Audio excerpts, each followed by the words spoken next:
June 6, 1944. For many, the Normandy invasion is seen as the defining day of World War II. Yet, even now, little is known about the role 850 transport planes played on D-Day. They were critical to the Allies' success.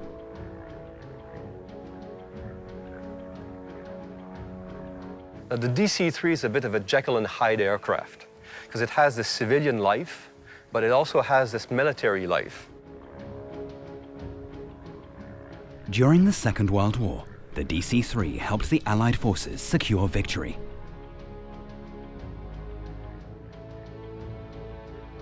In the Cold War, it saved West Berlin from a Soviet takeover.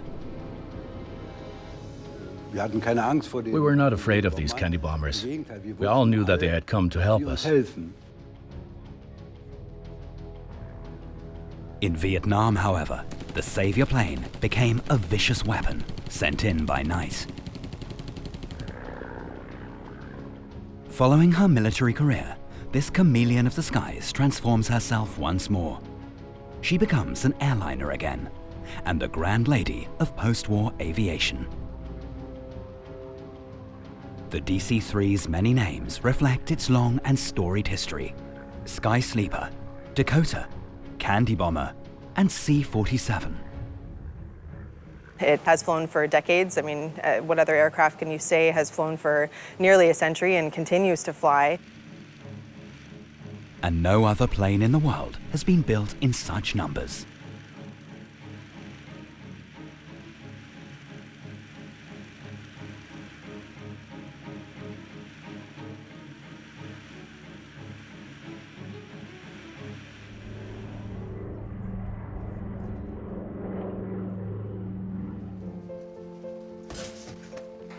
The DC-3 was launched in California in 1936, and in just 10 years, more than 16,000 of them were produced.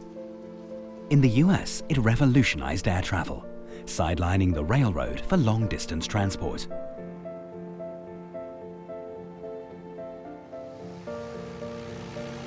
The DC-3's main competitor was a German plane.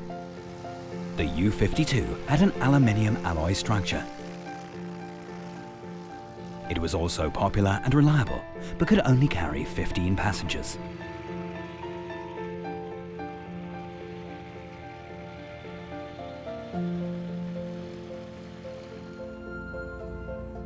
The DC-3 was superior to the U-52 in every respect. More seats, better flight performance, a modern design. It became a role model for several generations of passenger aircraft. But soon, the Second World War would dramatically change its daily life.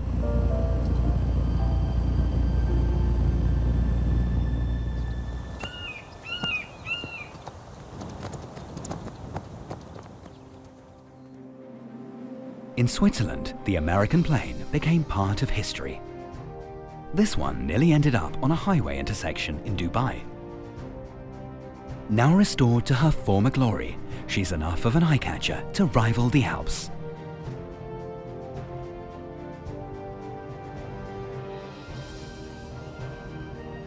She was rescued by Hugo Mattes, a local businessman. The DC-3 has become his hobby and now plays an important role in his life.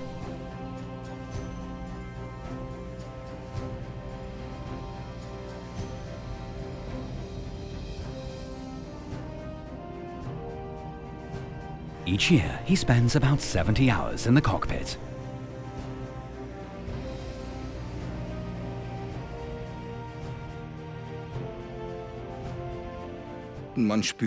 You can feel the plane when you fly it. You have to take it in your hands and experience it. As a pilot, I'm important, so I have to do it myself. It's something quite special.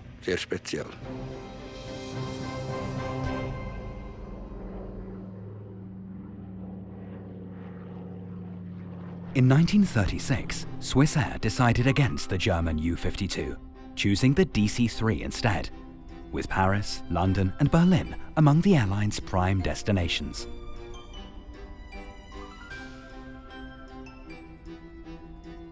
Switzerland became Douglas's first customer in Europe.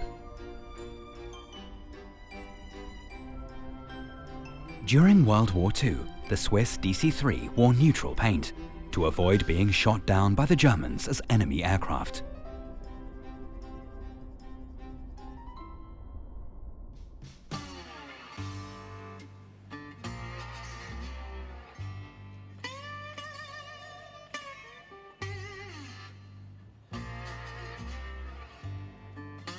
Not all DC-3s are enjoying as pleasant a retirement as the vintage plane in Switzerland. Of the 16,000 planes built, most are now grounded. But even in the aircraft boneyards, a DC-3 retains a good value, unlike most other aircraft. In Wisconsin, retired hulls are waiting to take to the skies once again. They are worth a few $1,000s each.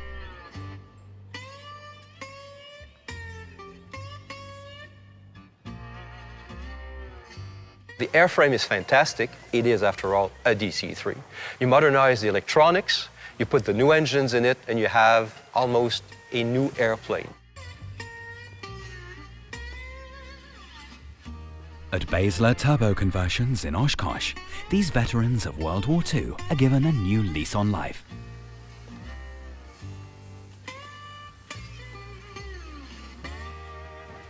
The Swiss vintage plane also started her second career here as a retired C-47, the military version of the DC-3.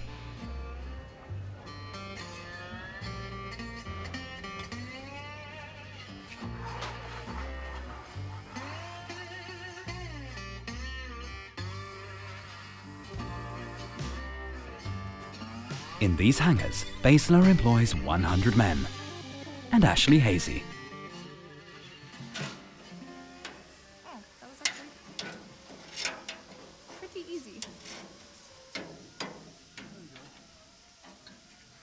I've only been an aircraft mechanic for a year now, over a year. So honestly, I was extremely intimidated walking in, knowing I was going to be the only girl. Ashley has been interested in planes since she was a child. She began her career helping out at airfairs, which is what brought her to Oshkosh, home to the world's largest aviation show.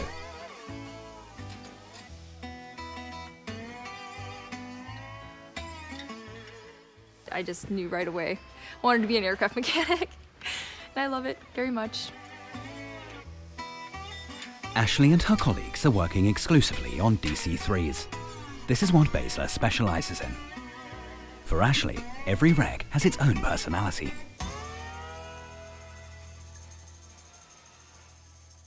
Their history. I love history so much, and each aircraft tells a different story. And I mean, even Judy over there, obviously that one has quite a history as well. And it's amazing what aircraft stories can tell. Judy, for example, could tell how she was shot at in the war and how she performed several emergency landings.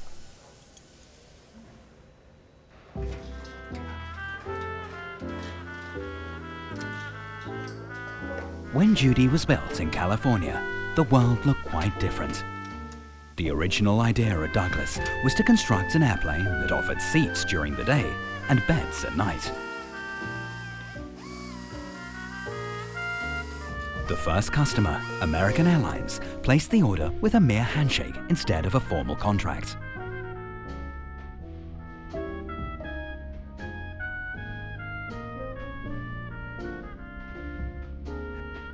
The service was limited, was also very expensive. You had to be fairly wealthy to fly. It was not for everyone. People dressed in their Sunday best to go flying because it was an occasion. Being an air hostess suddenly became a highly sought-after career. The sleeper provided great comfort. Huge seats like living room chairs, modern ladies' and gentlemen's toilets. And at night, the seats became beds.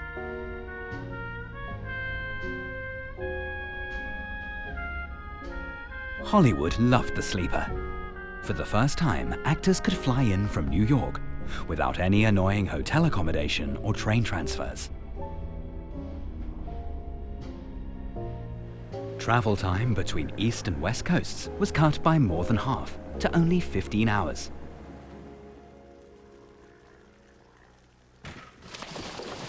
Including 3 stopovers for refueling. So the DC-3 kind of changed things by making the journey the destination, as opposed to sort of slogging it out and just getting where you need to go. The planes landed in Glendale, near Beverly Hills.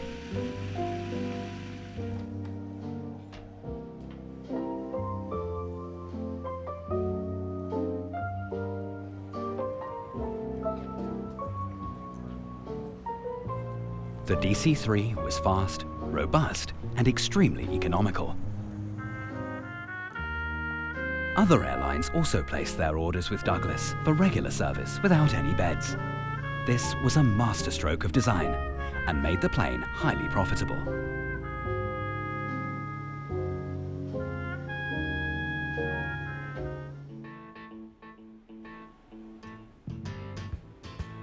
The Hollywood sleeper has almost been forgotten today, but not in Florida. Palm trees line the road to the Moss Family Airfield. When the last sleeper was sold a few years ago, the family acted fast. The original aircraft registration number is still visible.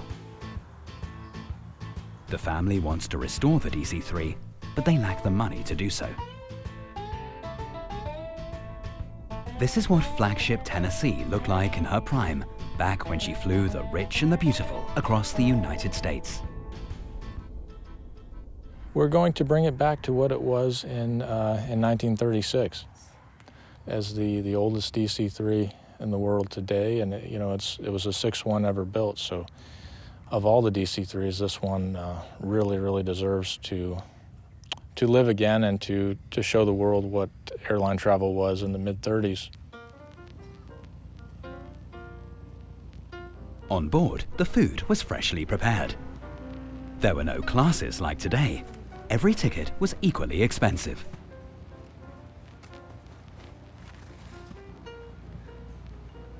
A flight across the United States cost the equivalent of 2 months' salary, and you were even allowed to smoke.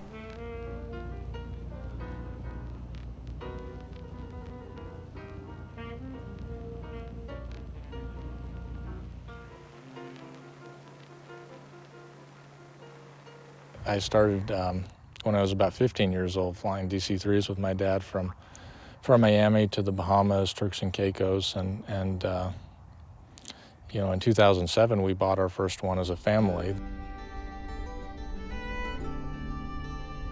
In the 1990s, the Moss family was living and flying in Alaska. At the age of 7, Glenn was allowed to take control of the plane, under his father's supervision, of course. It was really something to go to Alaska with my parents, to be able to fly with my dad from Fairbanks to the different Indian villages, gold mines, places that really no one gets to go to. They'd put the boys in the front seat. Charlie was 10, turned 11, and Glenn was 7. And they'd put the boys in the front seat and they'd go in the back. And the boys had that control of the airplane. It's me and that's Glenn. These were good days. You remember you were saying, do all kids have to do this? And I said, be quiet and keep flying. And Glenn had to stand up. He had to stand on the pedals and pull it back. But they made it go. They got the feeling of it from the time they were really little.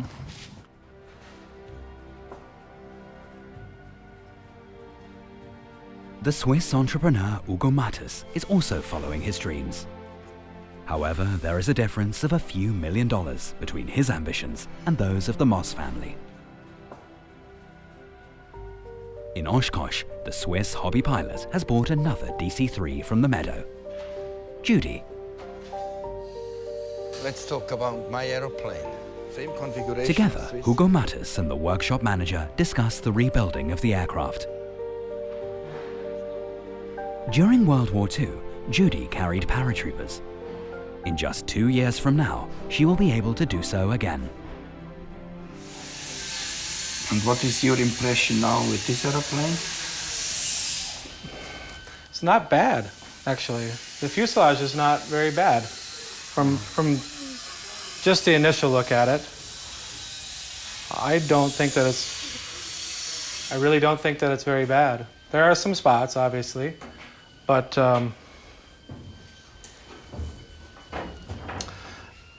you know, there's not as many holes in these frames. You know, they look pretty good.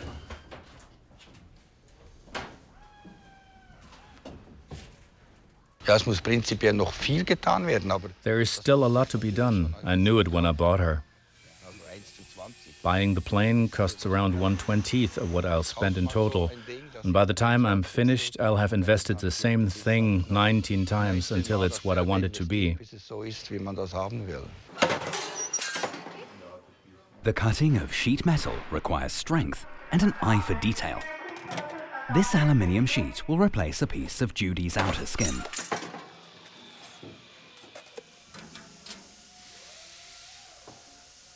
Well, right now what I'm doing is I am going through and basically overhauling this rudder for our next aircraft that's going to look similar to that one.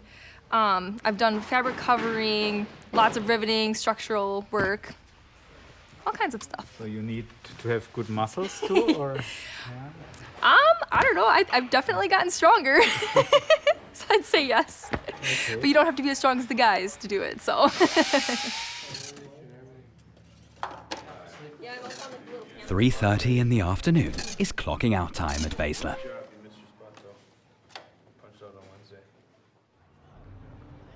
At Douglas in Santa Monica, a new era is looming. The factory is working around the clock. A few hundred DC-3s leave the production halls every month. Nearly all of them are delivered to the military as C-47s.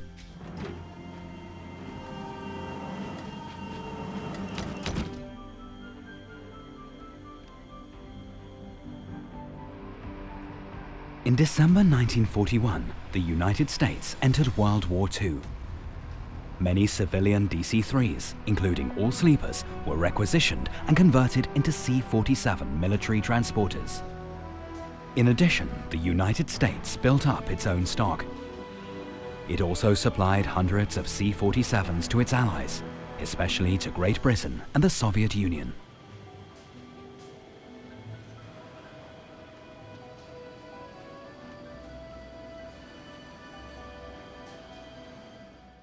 Obviously, its military story was quite a bit different. You're not getting plush seats. There were metal benches for the troopers to sit on, or they could take two light trucks. I mean, this is a remarkable airplane, and basically had a reputation to carry whatever you could put in it, whatever you could throw at it.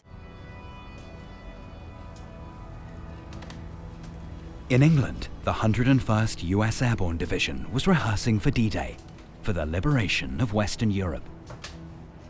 Thousands of paratroopers supported a landing operation in Normandy. One of the units later became known as the Band of Brothers.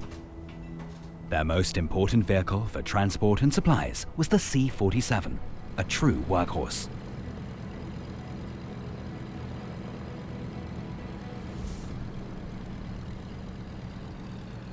We had number of C-47 practice jumps in the States. And of course, after we got over to Europe, to England, we perhaps had 15 or 20 practice jumps from the C-47s. The Americans brought as much as they could to the table. They only had one chance with the invasion, so it had to be successful. Their surprise attack from behind German lines helped establish the beachheads. For the first time in a war, cargo gliders supplied the paratroopers. The C-47s towed them towards the target zone.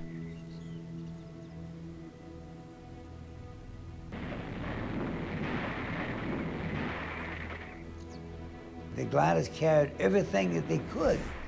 And we needed the supplies, we needed the ammunition, and we needed the equipment. So the gliders provided that for us. We couldn't carry a Jeep with us on the C-47. It had to be on the gliders. I'm sure that if it weren't for the gliders or if it weren't for the C-47s pulling them, the mission would never have been accomplished. The gliders were made of wood. They did not have to return and were therefore designed to be disposable. They had a high failure rate.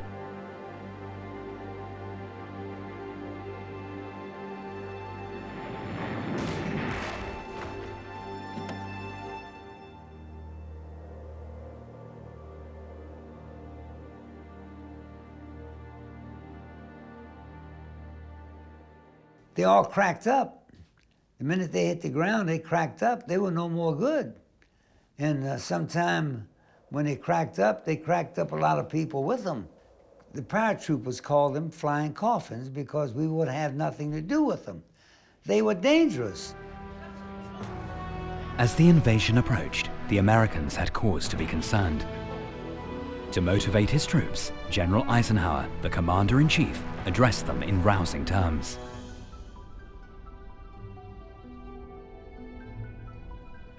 The time, 2200 hours, June 5th, 1944. The place, England. These pictures, the first Air Force films to be received in the United States, arrived 48 hours after the amphibious assault began. I recall very well that everyone was nervous. Very quiet, but very nervous. You could see it, you could feel it. General Brereton, on the line for the takeoff, passes on the traditional good luck charm, a rabbit's foot.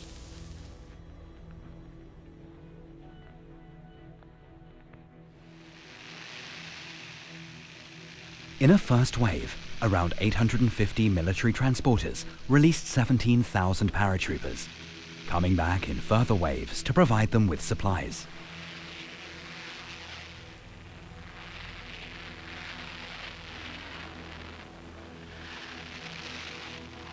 The invasion has started. On their flight to France, Ed Shames and his comrades watched the deployments of hundreds of warships making their way towards the beaches of Normandy. The invasion began with shelling from the naval artillery. But even this opening failed to pave the way for the ground troops. They encountered strong German defense fire. As long as the enemy could supply enough ammunition to its beach fortifications, the Allied invasion would not be able to succeed. It was the task of the paratroopers to cut off the German supply routes by taking control of all bridges near the beaches, so that the Allied ground forces could land safely.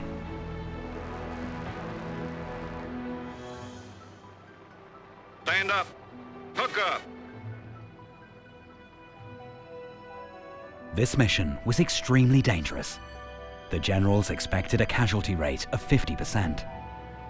Ed Shames and his comrades realized what they were up against. I was afraid, scared, shaking like anyone else at that time because we knew that was a real thing. I was scared to death at that moment.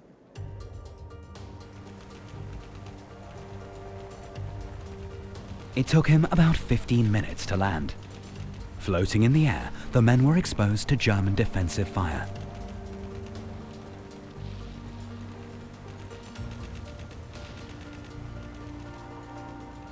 I jumped into a bunch of flak, tracer bullets, artillery shells, flak, and so forth.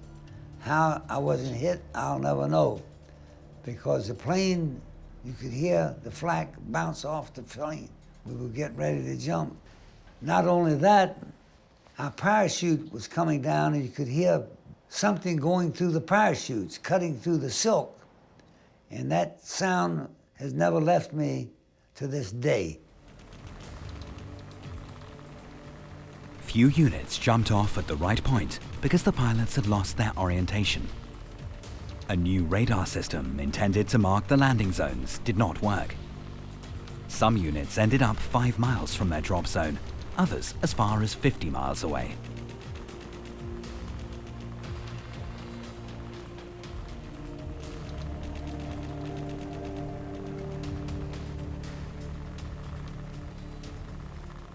We were there in no man's land, enemy territory. We had to make contact with the Beach forces, which we did after 3 days. Once they had landed, the paratroopers were supplied exclusively from the air. The C-47s came back again and again, pulling the gliders behind them.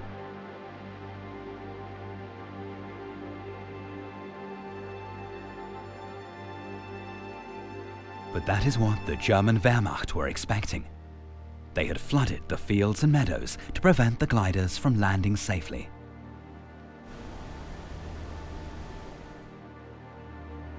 The Germans also put up glider barriers, like poles, like trees, in fields where gliders would land. They did that quite a few places in Normandy, but we overcame them somehow.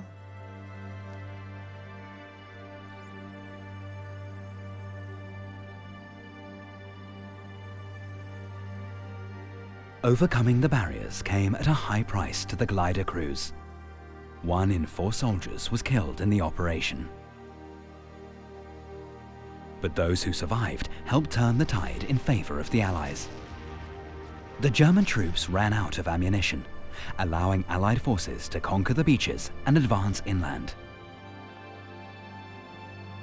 The Wehrmacht had to withdraw or surrender. After only 3 days, the Allied forces moved eastward to recapture France.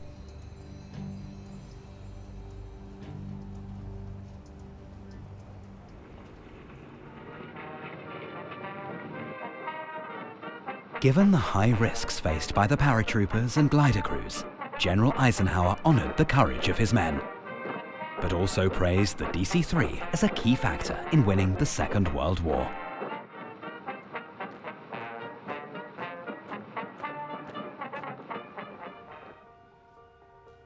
The first newsreel footage of the invasion to appear in American theaters featured a plane called "That's All, Brother."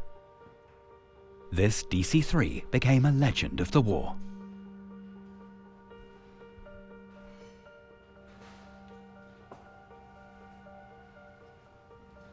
When the crew baptized the plane with this name, the paratroopers intended to send a message to Adolf Hitler. "That's all, brother."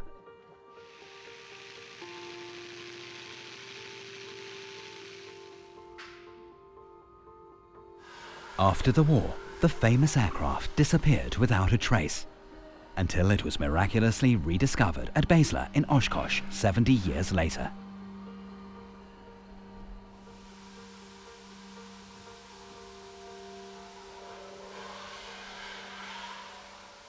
We actually didn't even know we had it. It was sold to us by a gentleman who was down on his luck and had pretty much run his operation out of money, and he wanted to sell the airplane to us. And we put it back with the other airplanes in our boneyard. We call it back in the grass. And it sat there for several years, I think 7 maybe. And we just didn't even know what we had. By sheer chance, a historian recognized "That's All, Brother" by her serial number. Bardehle suddenly had a superstar on their hands, but also a problem. Many wanted to buy the famous warhorse, including Swiss enthusiast Hugo Mattes. But in the end, he had to make do with Judy.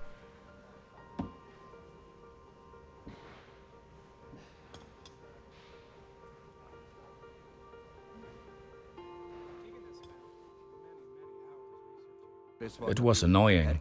They had promised I could buy it, but I understand the historical reasons. This plane belongs to America.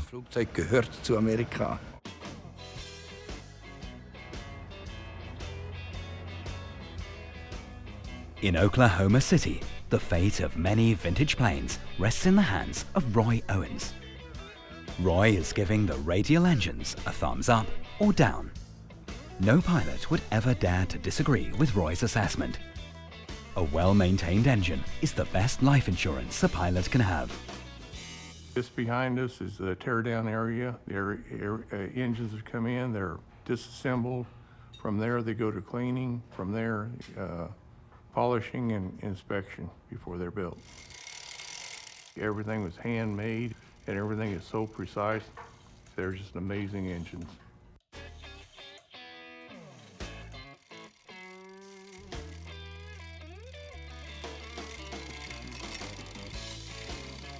Today, Judy's radial engine is under inspection. It's dismantled to see if its cylinders still work safely enough, or whether they've been pushed a little too hard.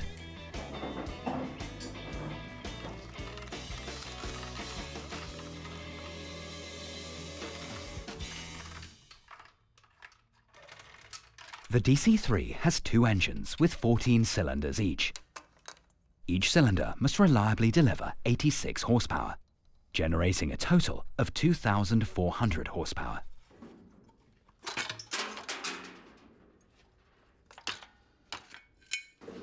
Hey, here's your cylinder. And push rod. The roll of cylinder is very important. It takes all the heat, the thermal shocks. It is replaced more than any other part on the engine during its lifetime. Roy is in no doubt. Judy's cylinders are only good for the scrap heap and must be replaced.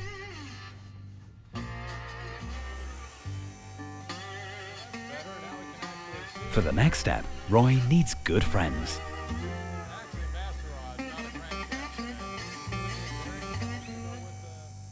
What do we gather up here to send Roy over? And I think for two engines. So, Right. I've got a new master rod here, brand new master rod here, A main bearing. one main bearing. And that should be the rear. The rear, okay, two. And what about piston ring? I think we got them right here. Okay. And a bearing shell. So 25 to a box. It's World War II vintage, but as you can see, it's perfectly preserved inside. They're packaged with Cosmoline and It's okay. really packaged to stand the test of time. It was all military surplus post-World War II, and then the government would sell it off in lots, and the big engine shops would buy the lots. And they were able to continue building engines for decades off of military surplus, and still today.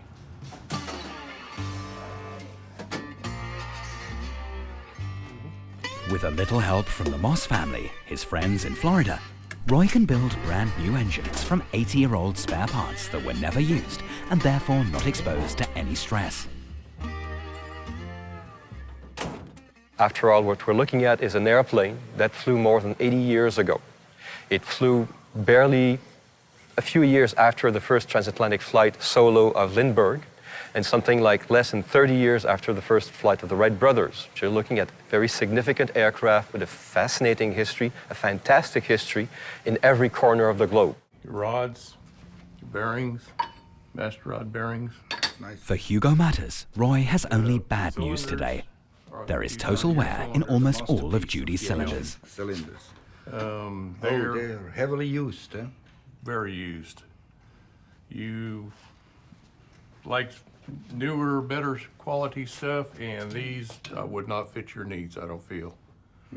So there are new cylinders available, and All 14 here. 14.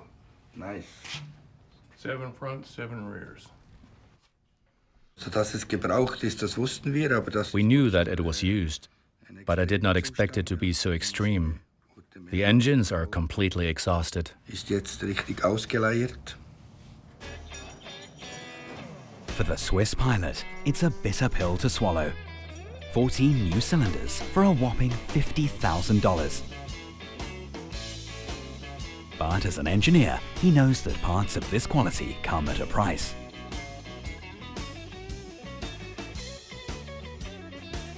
Das wurde gebaut, damit It was built to last for decades. You can see logically how it was put together. Each mechanical part has its own function, and so it makes sense when you look at it. It's just phenomenal. einfach phänomenal.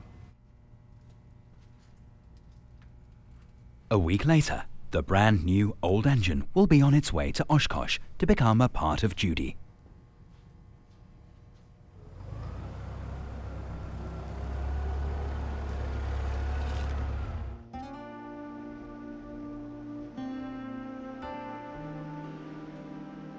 When a hobby becomes serious, passion may be what is most required.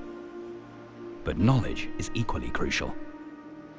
Mobility has become more important to us than ever before, but so too has reliability. Such strengths determine success or defeat. And not only in wartime, and not only on the DC-3. Not even the engineers at Douglas could have guessed that, some 80 years later, their design would be considered the most successful plane in aviation history. In 1948, this DC-3 helped to save West Berlin from a Soviet takeover. Instead of being shut away in a museum for the rest of her days, this candy bomber is intended to fly passengers over Berlin. The pilot Frank Hellberg, the owner of a small airline, is aiming to get his dream off the ground. But to get started, he requires a license he doesn't have yet.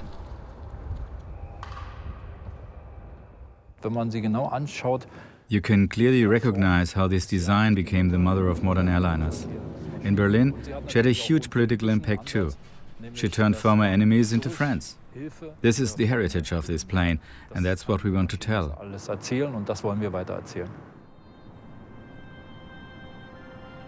Berlin, after the Second World War, was a city in ruins. The German capital had paid heavily for its role at the heart of the conflict. Its people lived in holes and cellars. They were starving. So-called rubble women cleared the sites of the bombed-out houses.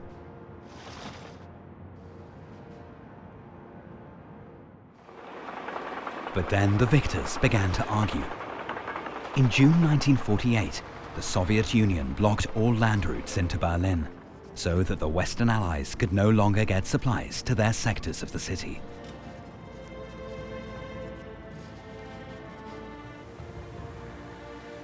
The Americans and the British decided to supply 2 million people from the air. It would become the most ambitious airlift ever attempted. DC-3s were brought in again, including 300 British Dakotas. Berliners called them candy bombers. One of the pilots was Gail Halvorsen. He is filming with his camera. Many pilots still knew Berlin from the war.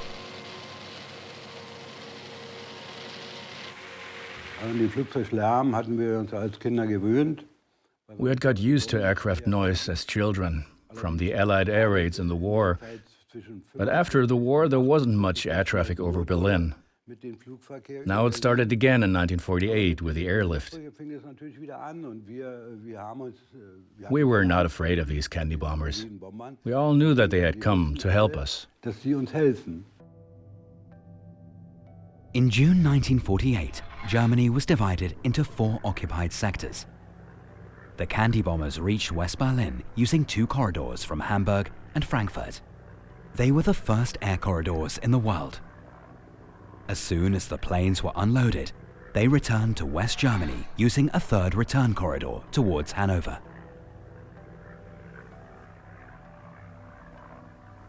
Berlin was probably the busiest airport on the planet for a brief period of time.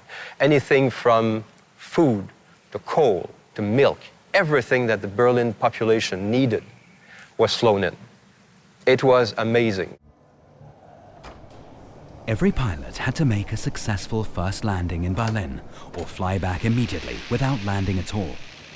Their schedule was excruciatingly tight.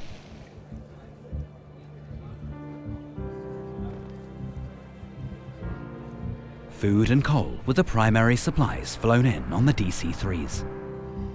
German workers had 30 minutes to unload each aircraft. That was break time for the pilots. Gail is filming the snack bar where the pilots got their sandwiches. They flew to Berlin up to 7 times each day. Affected by the abject poverty he saw among the children of Berlin, Gail saved some candy from his own rations and dropped it out of his plane, attached to little parachutes. Soon the other pilots began to do the same. The German children loved it. With this gesture, the Americans won the hearts and minds of the West Germans.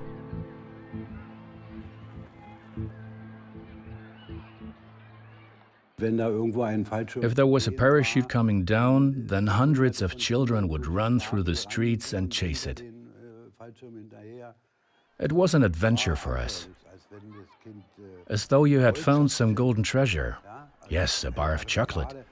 I didn't know a single child back then who had a whole chocolate bar for themselves. Today, thousands of people barbecue here every summer. When Boris Franzke looks out over the abandoned Tempelhof airfield, the old Berlin airport, he wonders how many of them know about the role it played some 70 years ago.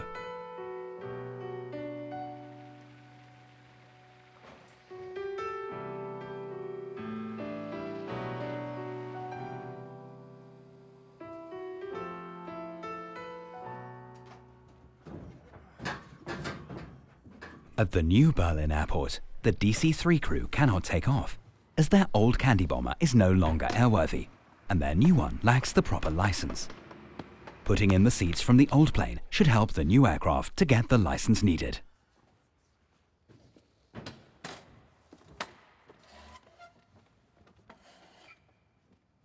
We measure the old candy bomber which flew in Berlin and make a comparison between the two aircraft, so we are allowed to transfer the passenger cabin from the old to the new aircraft.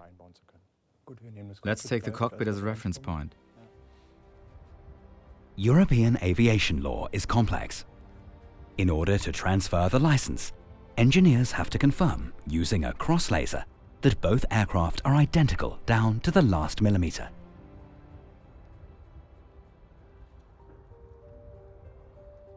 If this is confirmed, getting the passenger license for this old lady should be a pure formality.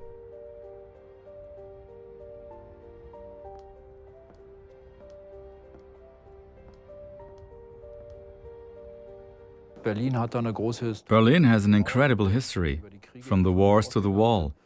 And this plane will help us to tell this story to the world.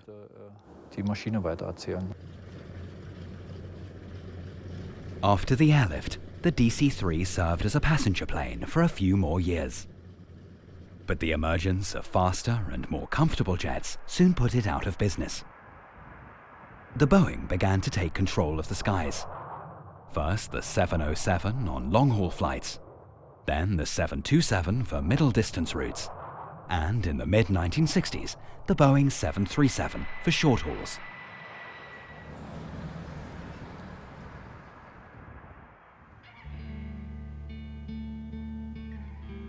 But even in the jet age, the veteran roared back to life. In Vietnam, the DC-3 earned her final nickname, Puff the Magic Dragon, after a well-known hippie anthem.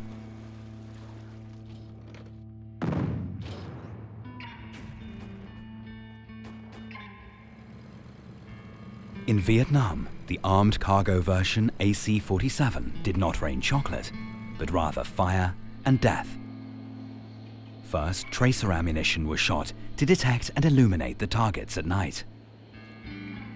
Then came a hail of machine gun bullets, firing up to 6,000 rounds per minute. The Magic Dragon became the messenger of death. There were 3 large guns set up in the rear port side of the aircraft. And because of its turning capability and because it was a slower aircraft, it could actually swing around in a pylon formation and hit extremely tight targets just continuously. So they could basically hold down the enemy in a basically a firing pattern, just circle around them and keep them pinned into this one area.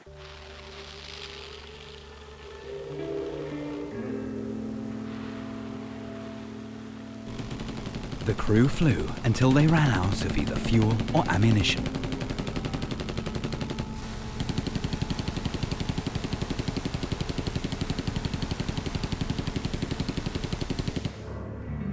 Thanks to the gunships, the US Air Force managed to stop several enemy offensives. But this time, not even the DC-3 could turn around their military fortunes.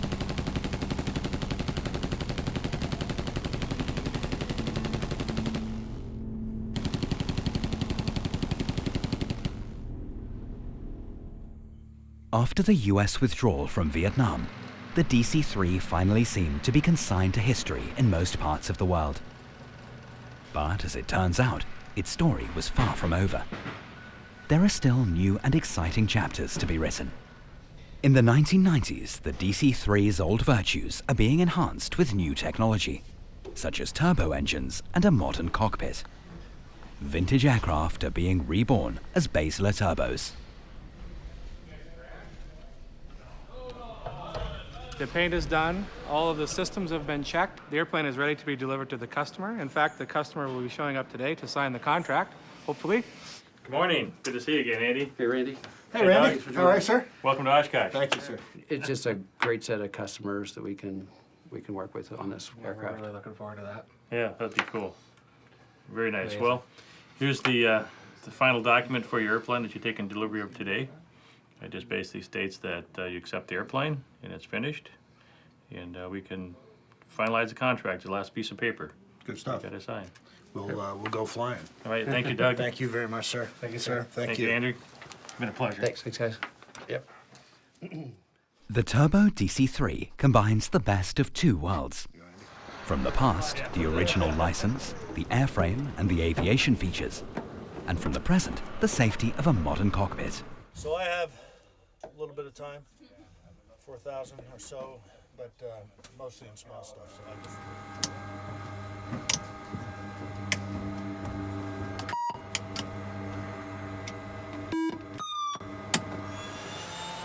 When starting the engines, you can immediately hear the difference. The turboprop sounds like a jet, no more buzzing of a piston engine.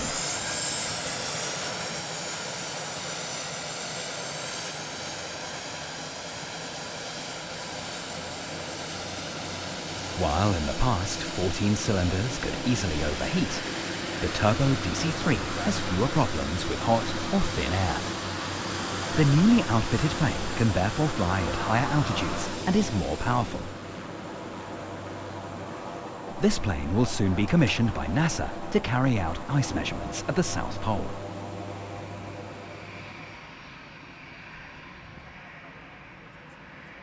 The German Alfred Wegener Institute has also bought two turbo classics and equipped them with sophisticated technology for polar research.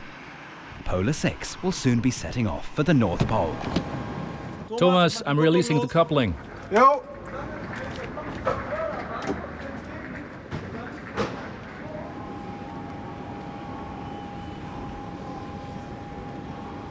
Before leaving for the Arctic, the research equipment is carefully tested. A laser is carried like a cruise missile under the hull. Okay, alles klar. Jo.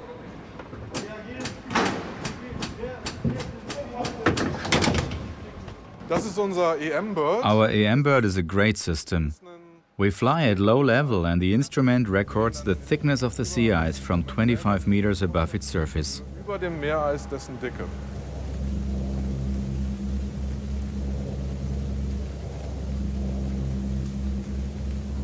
Polar 6 flies slowly at 300 kilometers per hour and very low. This would be a serious disadvantage in passenger transportation, but it allows the researchers to gather accurate data over long distances. We've seen in recent years that the ice is getting thinner and thinner. In 2001, we found ice about 2.20 meters thick in summer. It was about half of that last year, and now we are curious to see what the ice looks like this year. Und jetzt sind wir natürlich gespannt, wie das in diesem Jahr aussieht, ja. The results of these research flights provide evidence of climate change, for example, in Greenland. Greenland loses 3 times as much ice every year as there is in the entire European Alps.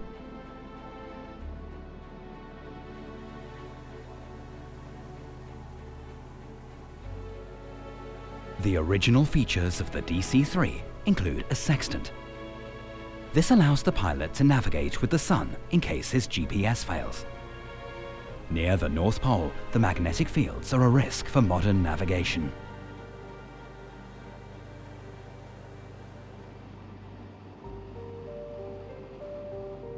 Weather permitting, the team cruises over the North Atlantic for up to 6 hours a day. Within 2 weeks, 3,000 kilometers will be screened and a huge amount of data gathered.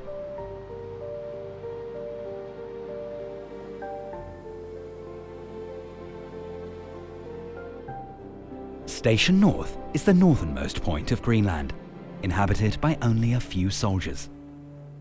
The gravel runway at this Danish military post is not a problem for the DC-3.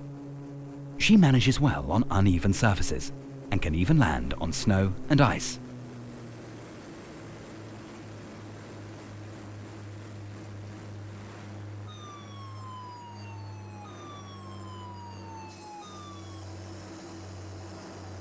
The extraordinary versatility of the DC-3 is the reason for its long and exceptional career.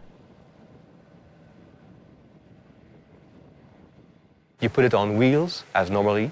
You put it on skis. You can use it in wintertime off frozen rivers and lakes. You can use it in deserts. You can use it in small airports. You can use it in mountainous areas. It is a fantastic aircraft that can take off from fairly short fields using the technology that was available at the time. The 1,000 lives of the DC-3 was an exceptional journey through the 20th century. Luxurious Hollywood sleeper, D-Day cargo carrier, the savior of West Berlin, and now, at the age of 80, helping to solve the riddles of climate change. No other aircraft has done more to shape the course of history. Keep at it, old girl.